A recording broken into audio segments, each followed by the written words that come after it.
Hello everyone, I'm Meike. And I'm Dmitri. In this tutorial, we will add a new warning to Clang. We assume only high-level knowledge of Clang's internals. If you're watching a recording, we suggest to watch an overview of Clang first, and then come back here.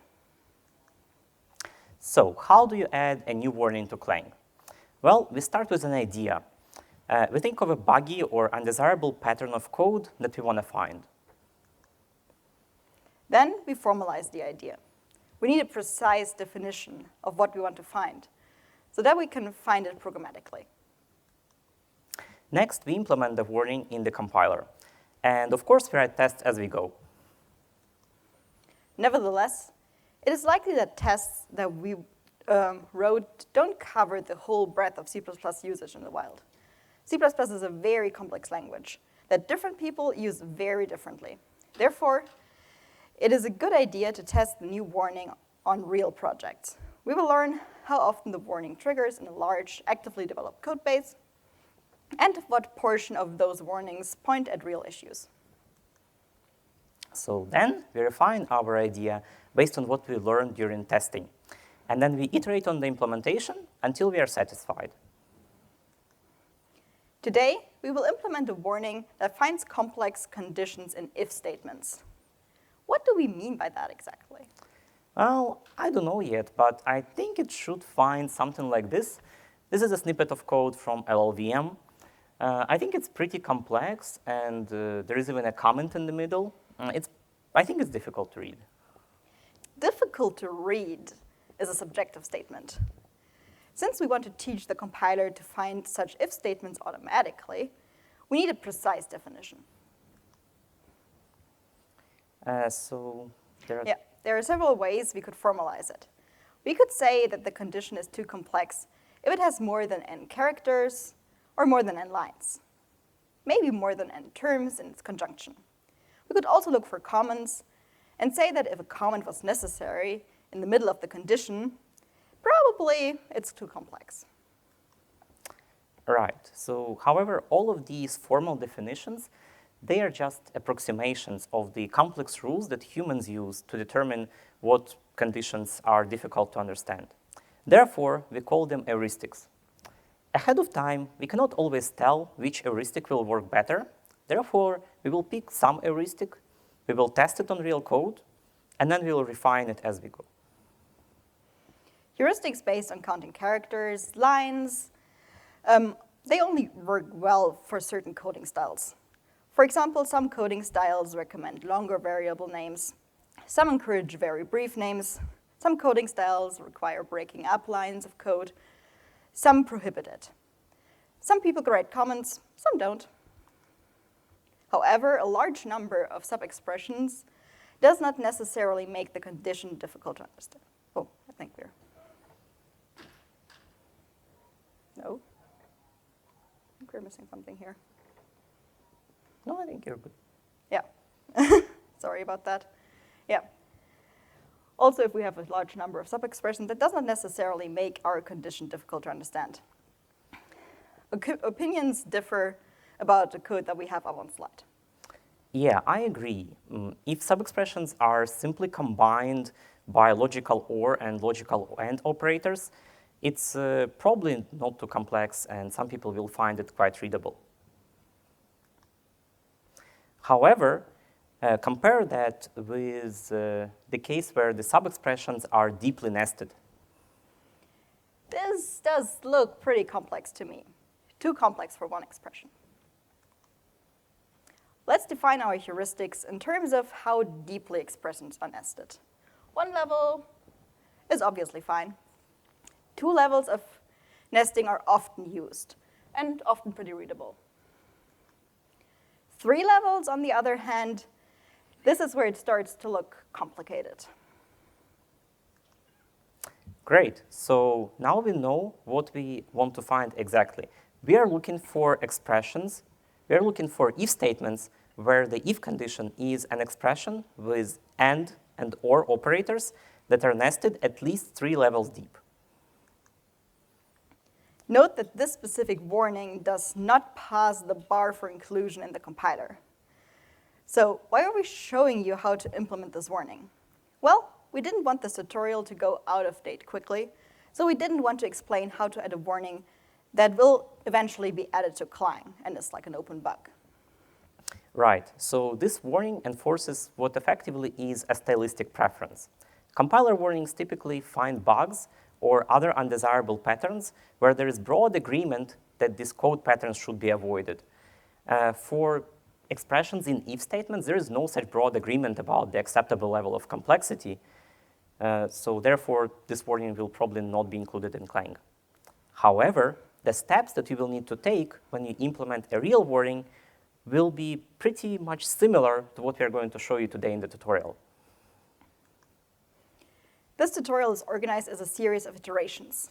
We start each iteration with a problem statement. We implement the code change, test it, and we end up with an improved version of Clang that is one step closer to our eventual goal of finding complicated if statements.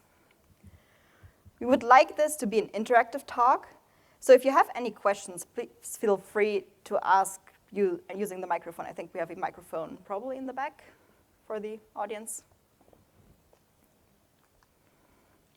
In the first iteration, we will change Clang to find if statements and display the AST of their conditions.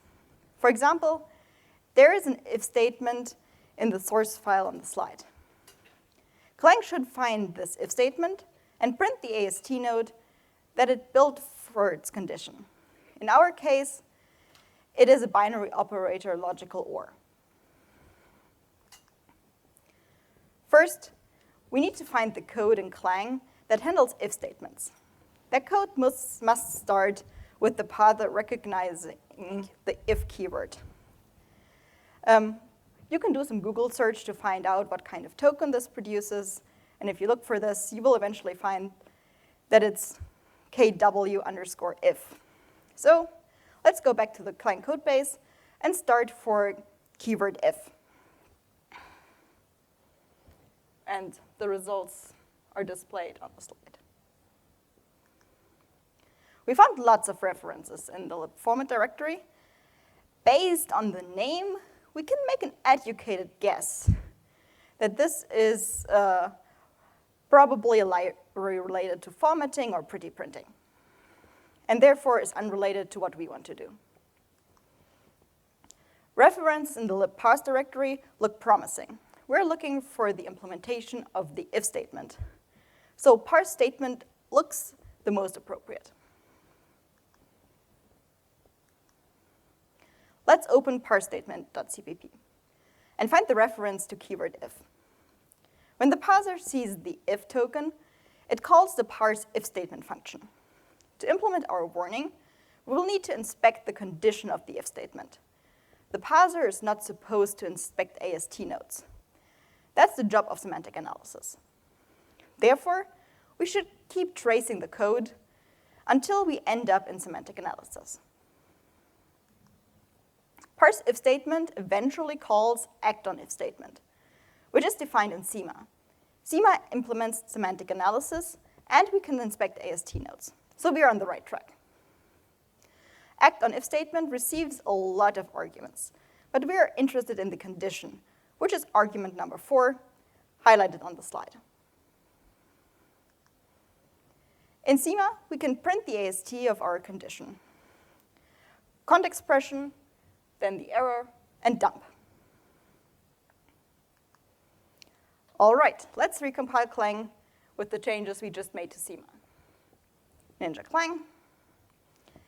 Next, let's create a sample file with an if statement, because we need to compile something so we can see what our changed Clang actually does.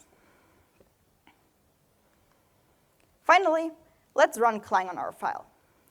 Clang prints the debug message that we added to dump the AST condition. Woohoo!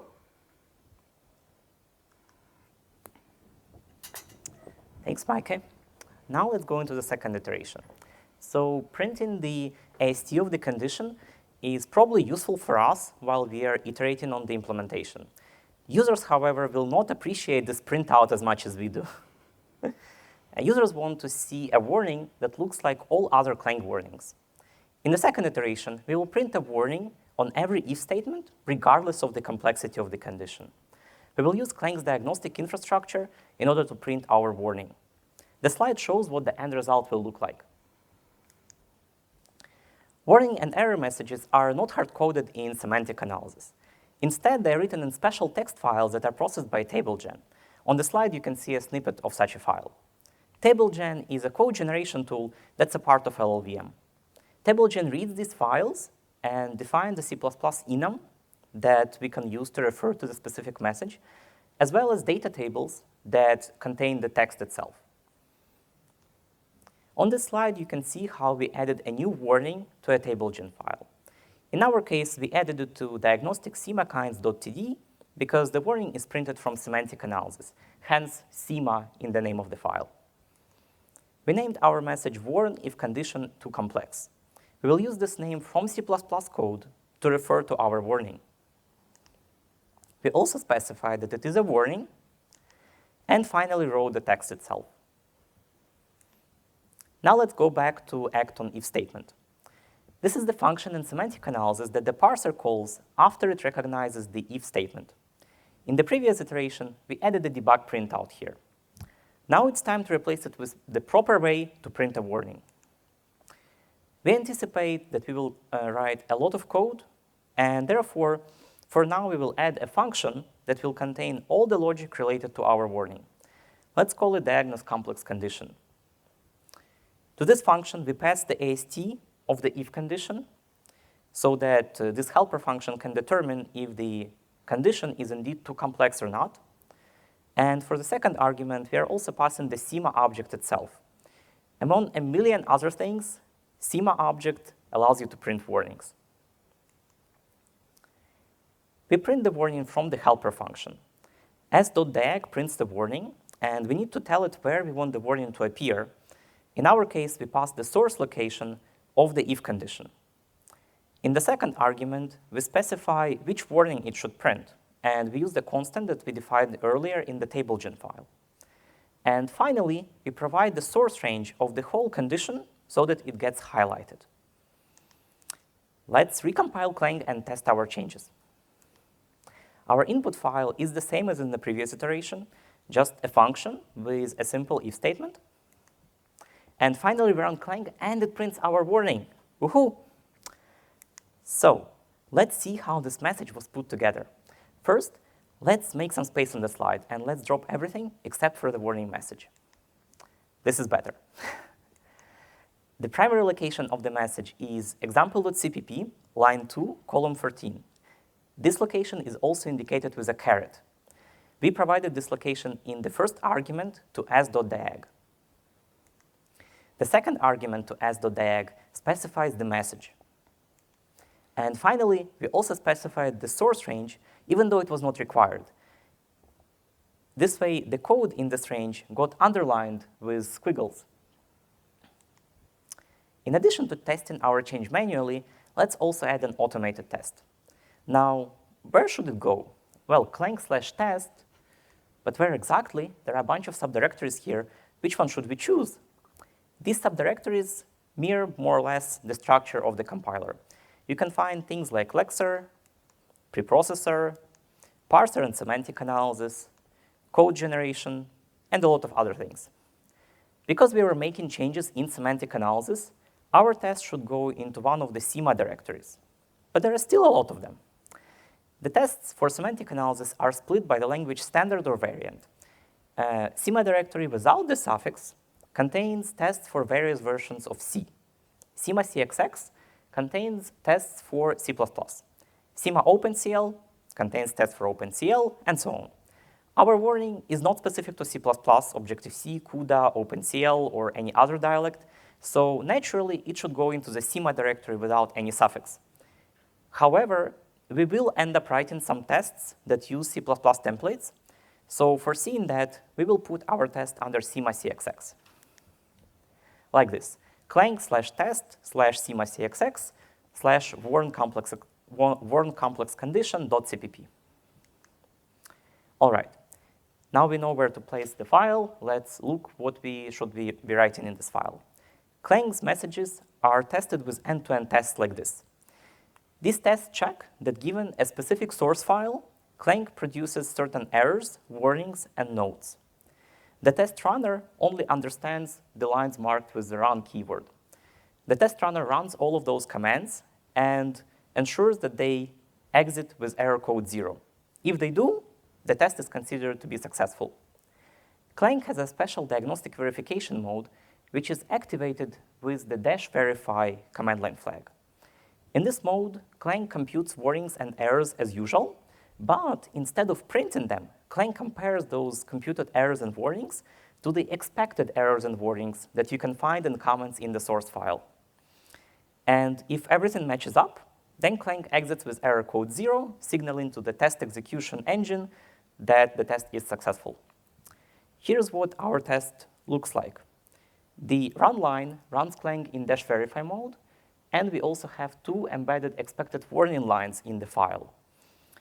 The @-1 syntax on those lines specifies that the warning is expected on the line above, current line number -1. Over to you, Meike. Iteration 3. In this iteration, we will implement a command line flag that enables and disables our new warning. Command line flags allow users to choose warnings that work well with their preferences and coding style.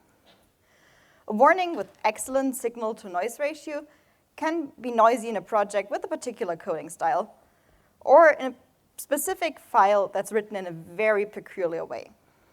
In Clang, warnings are included in diagnostic groups. Each diagnostic group has 2 corresponding command line flags, one to enable the warning and to enable the warnings from this group, and one to disable the warnings. First, we define our diagnostic group. We're going back to TableGen files who will generate those for us. Just like errors and warnings, everything is in our TableGen files. When Clang is built, this file is transformed into C++ code. The name of the group, in our case, complex condition, is used to derive the names of the command line flags. Next, we add our warning to the diagnostic group. We go back to diagnostic schema-kinds.td and add an in-group clause to our warning. We also disable the warning by default because we expect that it will be used only by projects written in a specific style, projects that prefer simpler if conditions. We need to adjust our test to enable the warning. We added -w complex condition to the run line in the test file here. Now the test should pass just like before. Back to you, Dmitri. Thank you, Meike. Iteration number 4. In this iteration, we will be implementing a small performance optimization. So, like Meike said, our warning will be turned off by default. And there is a good chance that the majority of the users will keep the default and the warning will be turned off. Well, it's wasteful to spend CPU time computing the warning when the warning text will be filtered out anyway. Therefore, maybe we should run all the code that we wrote so far only when the warning is enabled. Here's the act-on-if statement function that we have been editing previously. And as a part of its operation, now it calls diagnose complex condition. So here we are wrapping the call to diagnose complex condition in an if statement that checks if the warning is enabled at the current location. Yes, whether the warning is enabled or not depends on the source location, because Clang supports pragmas that allow you to enable and disable warnings in the regions of source code. Well, is it a good idea to check that the warning is enabled before you are trying to compute the warning? Well, it depends. Some warnings are expensive to compute. However, the isIgnored call is not free either. In our case, the warning will have to walk the AST of the condition, which is a complicated tree structure, and that can be a lot of work. Therefore, doing a preemptive check is probably worth the trade-off. However, do keep in mind that calling isIgnored introduces extra maintenance burden.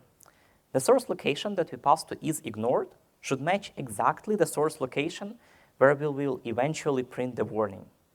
Otherwise, this shortcut just becomes incorrect. Our change is a pure performance optimization. Therefore, we are not adding any tests.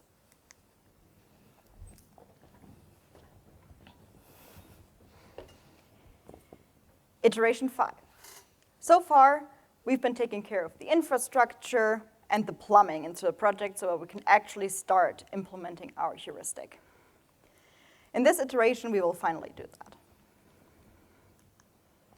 We wanted to find if statements where logical AND and logical OR operators are nested at least 3 levels deep, like in the example on the slide. The first part is done. We are already finding if statements. Now we need to find deeply nested operators. We can do that by examining the AST of the condition. Here's our complex condition. Let's build the AST step by step.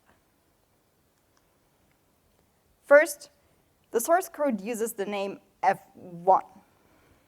f1 is a function.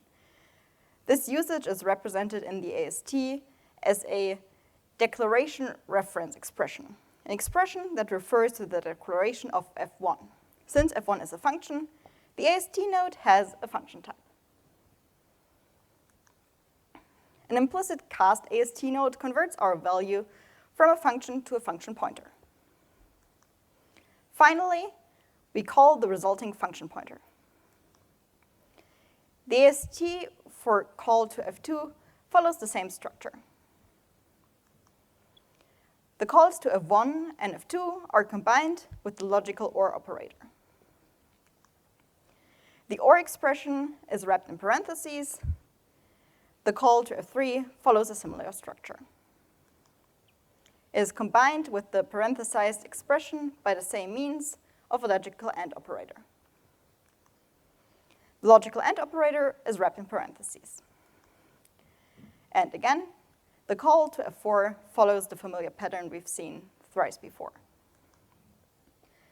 Finally, the parenthesized AND expression and the call to f4 are combined by the logical AND operator. What have we learned so far? The AST follows the syntax of the program, but it also encodes the semantics.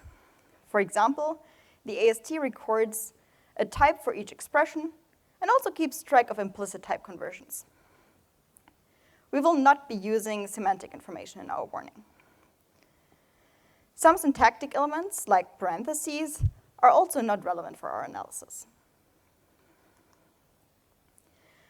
You can view the AST by running Clang with the -AST-dump option.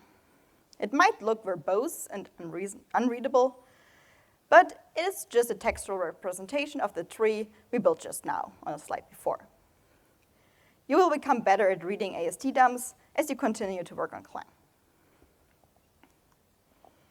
Let's focus on the AST nodes for logical AND and logical OR operators. If we start from the root and traverse the tree towards the leaves, we can assign nesting levels to these operators and intermediate nodes. Nesting level of the root operator is 1. Nesting level of the parent expression is equal to the nesting level of its parent AST node, still 0.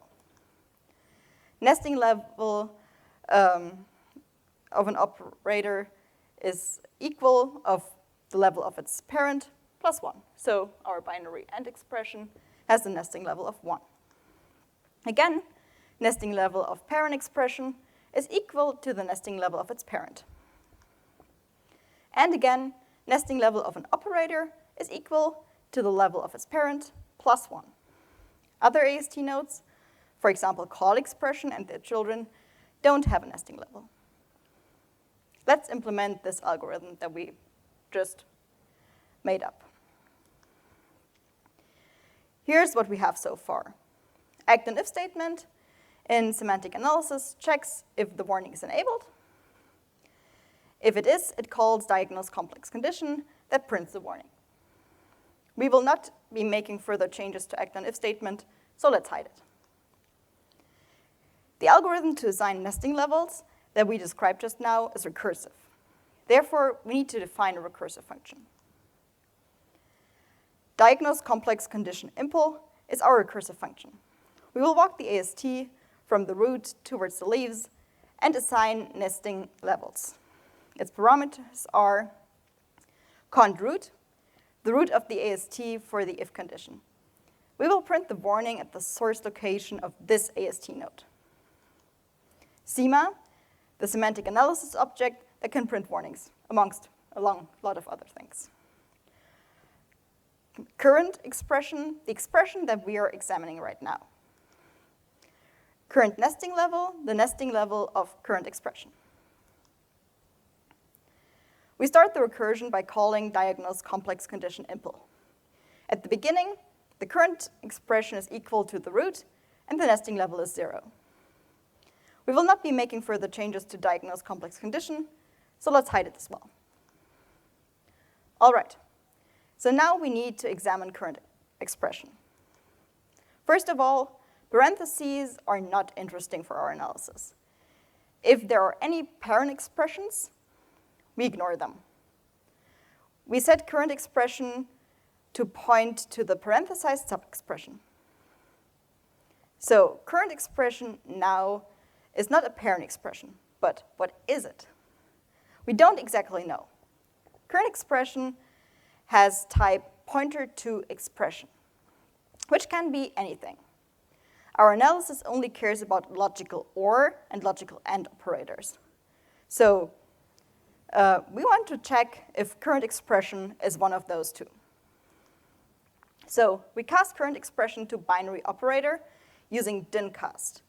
Dincast is an LLVM operation, but it works just like dynamic cast in C++. Inside this if statement, we know that current expression is a binary operator. Now we want to ensure that current expression is indeed a logical AND or a logical OR operation. We need the opcode of the binary operator and ensure it is equal to either binary operator L AND or binary operator L OR. Those opcodes are listed on the Doxygen documentation page. And if you want other operators, you can just look up those codes there. If it is one of the two, we enter the body of the if statement.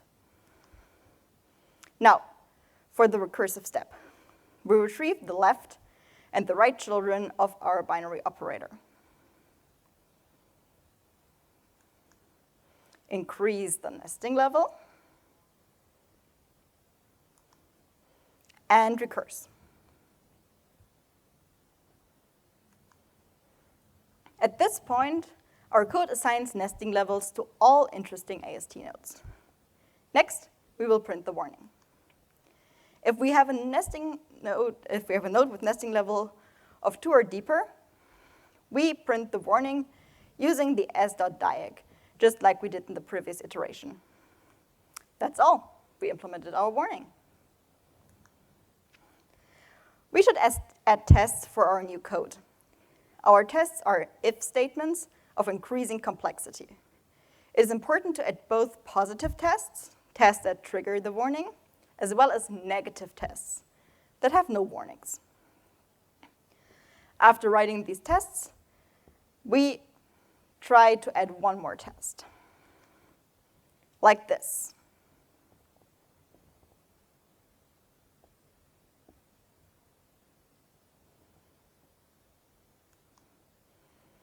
Turns out that for this test, the warning is printed twice.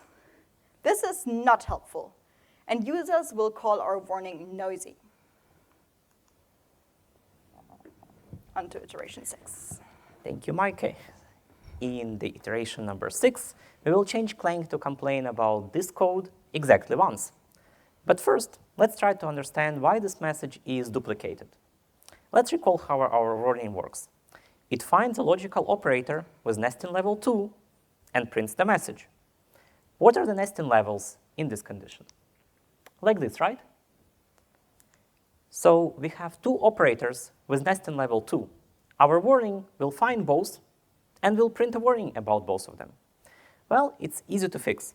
Let's just stop traversing the AST after we print the first message. We will not be showing the code change on the slides here. It's a very simple change, and you can find it in the written version of this tutorial. The point we want to make in this iteration is that duplicated warnings are bad for the user experience, and compilers should work hard in order to avoid being noisy, and the user will totally appreciate the effort. After changing the code, let's not forget to add tests for the test case that we fixed. In this case, we want to validate that the warning is printed exactly once. So at this point, we wrote all the test cases that we could think of. The next step is to test our warning on real code. It is convenient to use large open source applications written in C++ that can be compiled with Clang. For example, LLVM itself. Such testing will help us understand how often our warning is printed in a large, actively developed code base, as well as how many of those warnings point to real issues. We call this signal-to-noise ratio, or the true positive rate. So we already know how to build LLVM. This time, we want to use our custom-built compiler instead of the system compiler. So we will build LLVM in a different directory, and we will ask CMake to use our custom Clang, and finally, we will enable our warning. As soon as we do that, our screen is flooded with warnings. We investigate a couple, and they all seem to follow the same pattern. This slide shows one instance. Well, if we look at it closely, this condition is not too complex. So we probably didn't implement our heuristic properly. So how do we debug this issue? Well, we should start by reproducing the issue with a small isolated example. To debug our algorithm, we will probably need to read the AST dump that corresponds to the code, and the small input source code will have a small AST dump.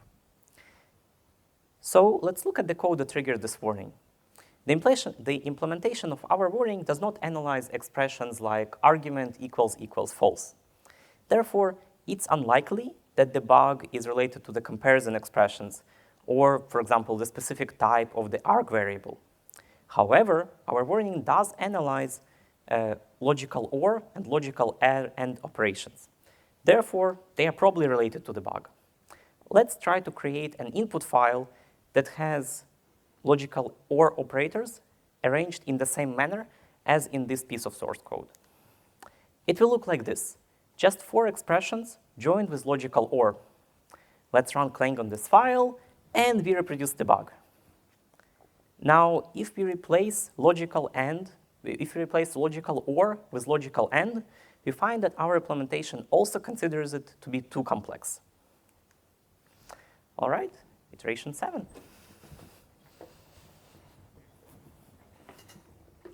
Thank you. In this iteration, we will fix our false positive on long chains of identical operators. We already have a small reproducer, so let's try to understand the problem. We will start by looking at the AST. We run Clang with -AST dump and get a long printout, despite our best efforts to minimize the input. This is why it is important to minimize the input. A longer input file would have resulted in an even longer AST dump. Let's focus on the important part, the AST node that represents the condition. This part. Can you enhance that, Dmitri? Of course. There are 3 logical AND operators. Even though C++ arrows allows us to write this condition without parentheses, there is no logical AND operator with 4 inputs in C++. The logical AND operator takes only 2 inputs. Therefore, in the AST, this chained AND expression is represented as if the user wrote the parentheses, like in the blue overlay on the slide. Now, the problem should be obvious. Our algorithm assigns nesting levels like this, concludes that one of the operators is deeply nested, and prints a warning. From the user's point of view, nested logical operators of the same kind do not increase expression complexity. However, our implementation still assigns them increasing nesting levels. That's the bug. The fix is simple. while assigning nesting levels, look at the parent operator. If it is the same as the current operator, keep the same nesting level.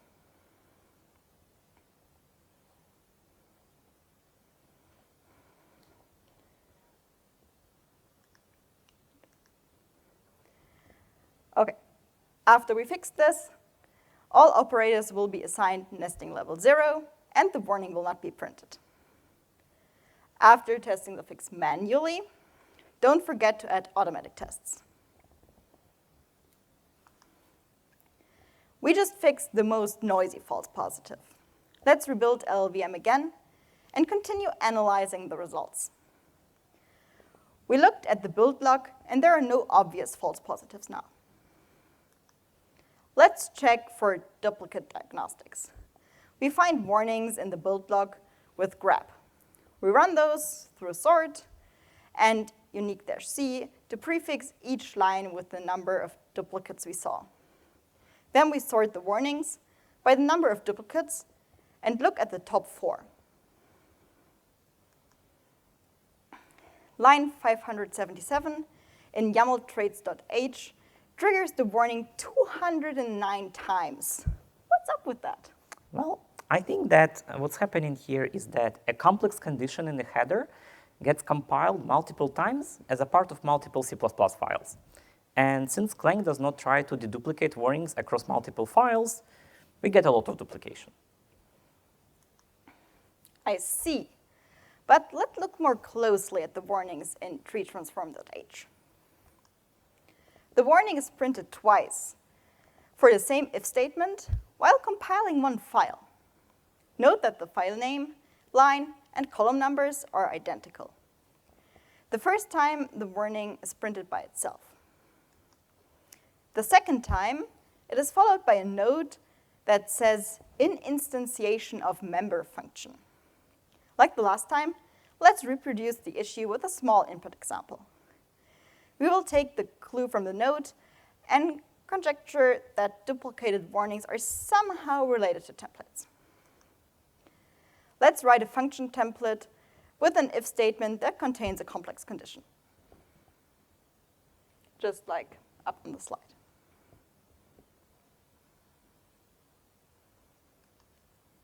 We will also call our function template. Now, let's run Clang on this file. And we reproduce the bug. The warning is printed twice. All right. Let's fix this. Yeah, let's fix this. So in this iteration, we will change Clang to print the warning only once, even for code that comes from templates. So first, we should understand the issue. Why is the warning duplicated again? Our code stops analyzing the condition after printing the first message.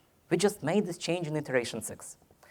Therefore, when our code is run once, it can print at most one warning. To print the warning twice, it had to be invoked twice. But why? Well, let's look at the AST of this example. There is a function template decal node that contains an if statement. The if statement says that it is located on line 3.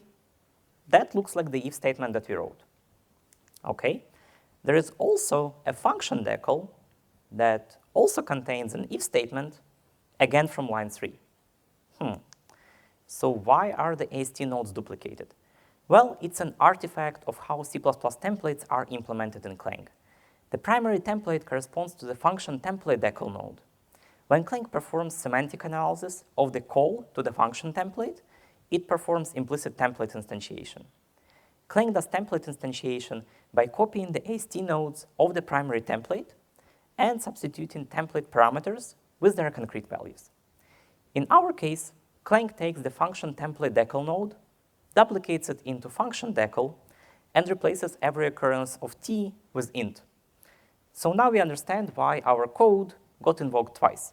The first time, it was called for the if statement within the function template decal. This corresponds to the primary template.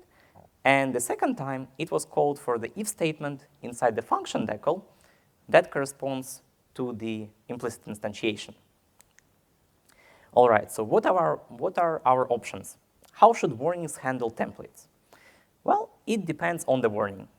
The most conservative approach is to never print warnings for code that comes from templates.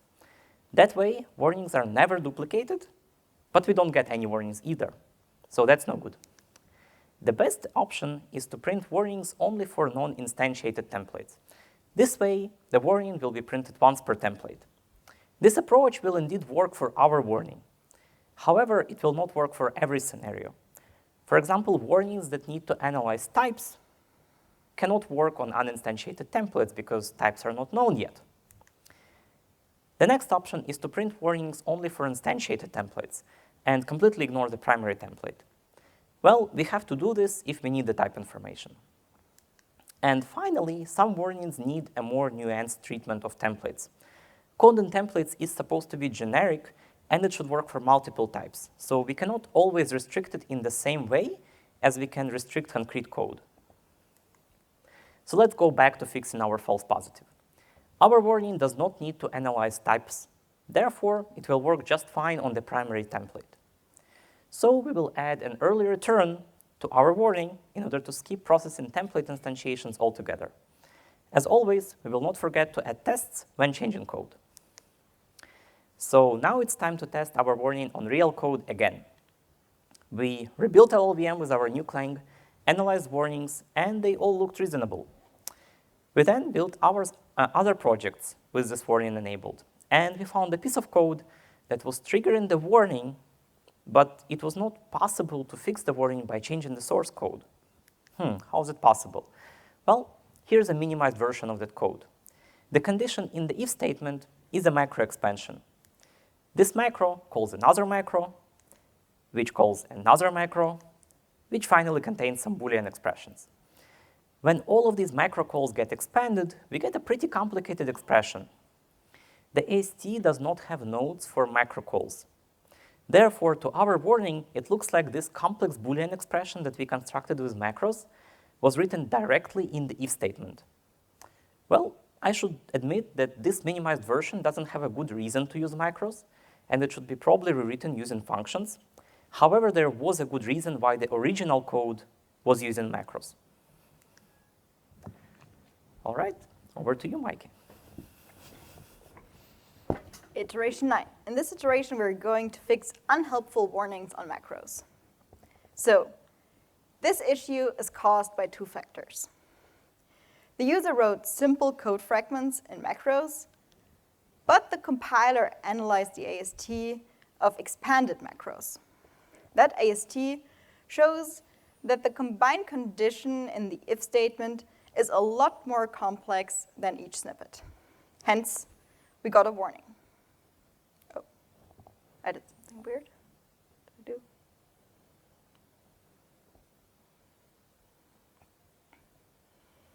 The ideal solution would be to analyze the macro definitions and warn if a specific macro definition is too complex, according to our heuristic. Building ASTs from macros is a very difficult problem because macros are code fragments without any context. Therefore, Clang does not build ASTs for macros. As a result, analyzing macro definitions is quite difficult in Clang and is very rarely done. The implementation is simple. Before starting to analyze the condition, we check if the source code comes from a macro. If it does, we skip the logic for our warning. As always, when changing code, don't forget to add tests.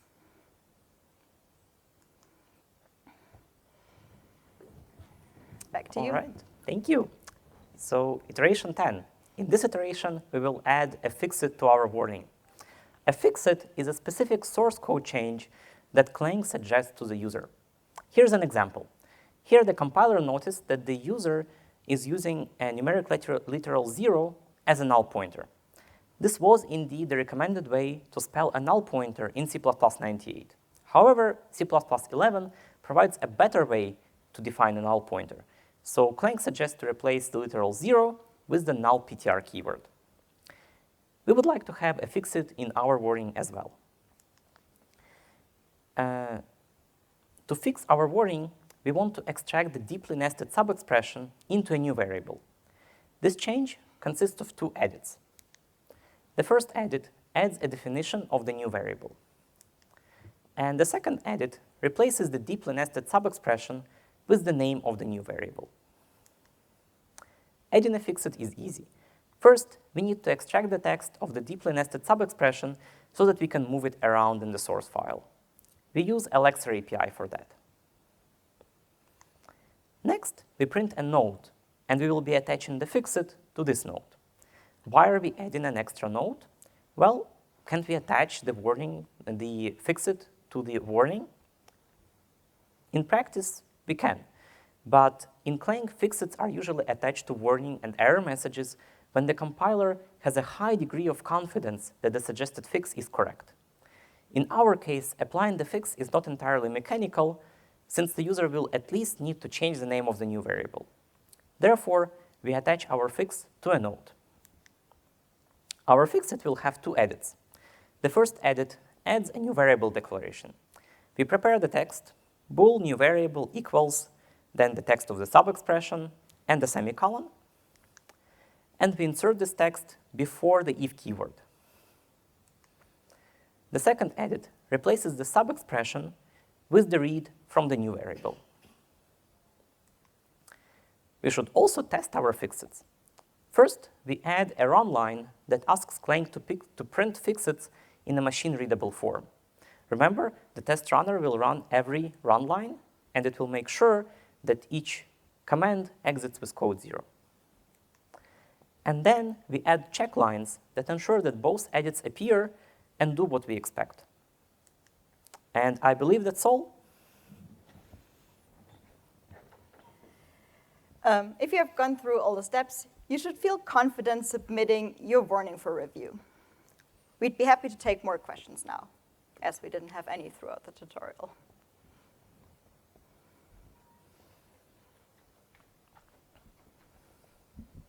Hi, thank you for the nice presentation.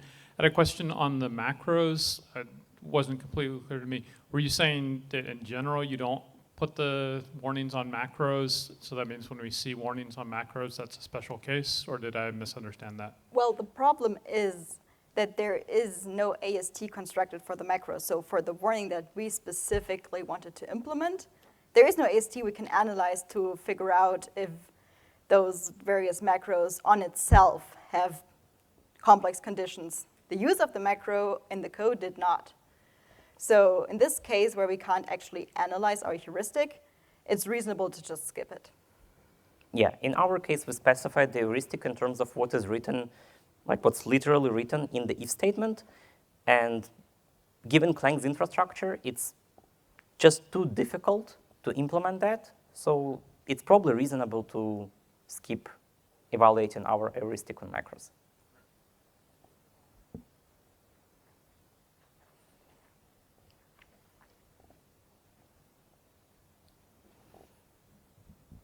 Great talk. Thank you very much. I wonder about the performance trade-off about skipping the warning versus testing if it should be ignored. Is it safe to cache that function result somewhere about ignoring? Tricky question. So one question is, why would we want to cache that result? Because it's valid only for a given source location. So that's not 100% clear to me. To ignore the warning overall? Right, but the question, is warning enabled, needs a source location. Let me. Yeah, because as we discussed earlier with pragmas, in the code, you can enable or disable warnings in different parts of like even the same file and stuff. So that's, and we only will likely call this once issue. Per source location. Per source location, exactly. Because you can have only one if statement in a source location, right? Thank you.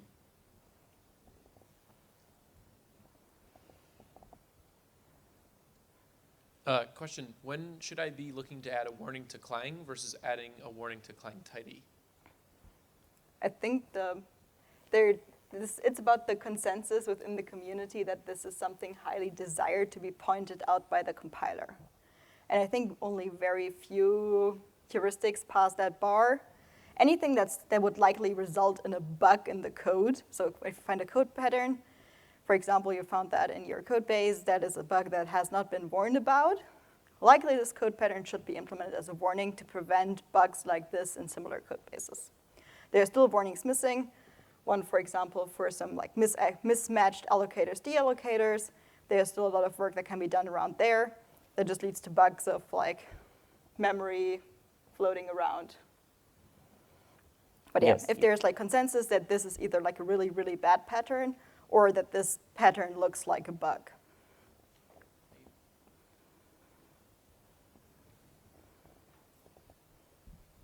Perhaps additional answer to that, to some degree, the false positive rate is important. Right?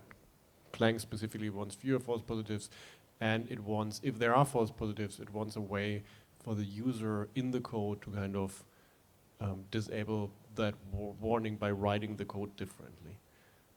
And another thing is that if you implement a warning, it's often a good idea if you are unsure whether it should be in Clang to first put it into ClangTidy and then kind of get some data on that, and people can enable it, and if they find it useful, we can put it into Clang.